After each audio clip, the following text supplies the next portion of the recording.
Hello friend, मैं Ashish Kumar knowledge speed में आपका स्वागत है। आज हम जानेंगे हिंदी व्याकरण से जुड़े स्वरों का वर्गीकरण के बारे में।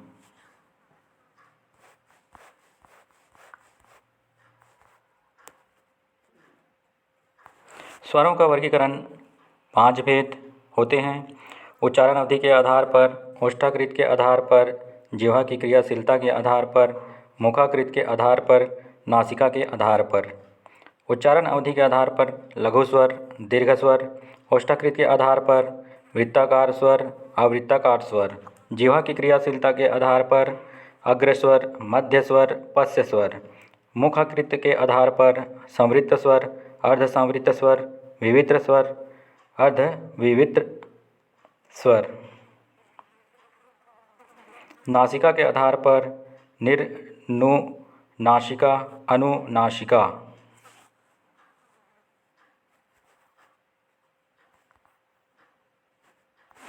उच्चारण अवधि के आधार पर 2 भेद होते हैं। लघु स्वर वे स्वर जिनके उच्चारण में कम समय लगता है, अर्थात एक मात्रा का समय लगता है, जैसे अ, ई, उ, री। विशेष इन्हें मूल स्वर, हास्य स्वर, एक मात्रिक स्वर भी कहते हैं। दीर्घ स्वर वे स्वर जिनके उच्चारण में लघु स्वरों की तुलना में दोगुना समय लगता है, अर्थात 2 मात्र का समय लगता है, दीर्घ स्वर कहलाते हैं। जैसे आ, ई, उ, सजातीय होते हैं। ए, ओ, औ ये विजातीय होते हैं।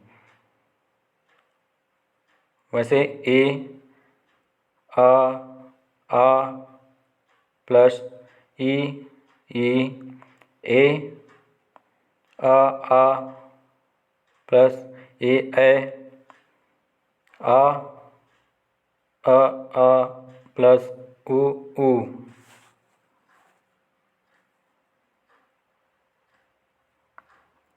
ये सजातीय और विजातीय दोनों क्रम में बटे हुए हैं। औ, आ धन ओ, औ। ओष्ठाकृत के आधार पर 2 भेद। वृत्ताकार स्वर वे स्वर जिनके उच्चारण में होठ वृत्त के समान गोल हो जाते हैं, वृत्ताकार स्वर कहलाते हैं। जैसे उ, ओ, औ। वृत्ताकार स्वर वे स्वर जिनके उच्चारण में होठ वृत्त के समान गोल न होकर फैले रहते हैं, अवृत्ताकार स्वर कहलाते हैं। जैसे आ, ई, री, ए। जिह्वा की क्रियाशीलता के आधार पर 3 भेद। अग्रस्वर, मध्य स्वर, पश्च स्वर। अग्रस्वर ई, री, ए। मध्य स्वर अ, पश्च स्वर आ, उ, औ। जिह्वा की क्रियाशीलता के आधार पर अग्रस्वर वे स्वर जिनके उच्चारण में जिह्वा का अगला भाग क्रियाशील रहता है, अग्रस्वर कहलाते हैं। जैसे ई, री, ए। मध्य स्वर वे स्वर जिनके उच्चारण में जिह्वा का मध्य भाग क्रियाशील रहता है, मध्य स्वर कहलाते हैं। जैसे आ। पश्च स्वर वे स्वर जिनके उच्चारण में जिह्वा का पिछला भाग क्रियाशील रहता है, पश्च स्वर कहलाते हैं।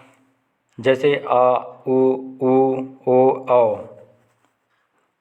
मुखाकृत के आधार पर संवृत्त स्वर ई, उ, री।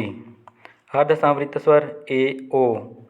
विवित्र स्वर आ, अर्ध विवित्र स्वर आ, औ। संवृत्त स्वर वे स्वर जिनके उच्चारण में मुख वृत्त के समान बंद सा रहता है, अर्थात सबसे मुख सबसे कम खुलता है, संवृत्त स्वर कहलाते हैं। जैसे ई, उ, री। अर्ध संवृत्त स्वर वे स्वर जिनके उच्चारण में मुख संवृत्त स्वरों की तुलना में आधा बंद सा रहता है, अर्ध संवृत्त स्वर कहलाते हैं। जैसे ए, ओ। विविक्त स्वर स्वर का अर्थ होता है खुला हुआ। वे स्वर जिनके उच्चारण में मुख पूरा खुला रहता है अर्थात सबसे ज़्यादा खुलता है विविक्त स्वर कहलाते हैं। जैसे आ। अर्ध विविक्त स्वर वे स्वर जिनके उच्चारण में मुख विविक्त स्वर की तुलना में आधा और अर्ध संवृत्त स्वरों की तुलना में ज़्यादा खुला सा रहता है अर्ध विविक्त स्वर कहलाते हैं। जैसे आ, ए, औ। नासिका के आधार पर निर्नुनासिका वे स्वर जिनके उच्चारण में नासिका का प्रयोग नहीं किया जाता अर्थात सिर्फ मुख से उच्चारित होने वाली ध्वनियाँ निर्नुनासिका कहलाती हैं। जैसे सभी स्वर। अनुनासिका सानुनासिक अनुनासिक सानुनासिक वे स्वर जिनके उच्चारण में नासिका का प्रयोग किया जाता है अर्थात मुख के साथ साथ नासिका से भी उच्चारित होने वाली ध्वनियाँ अनुनासिक सानुनासिक कहलाती हैं। ईंट ईंट। आ ई ऊ ऊ ए ओ औ ध्वनियों के साथ उच्चारित होते हैं।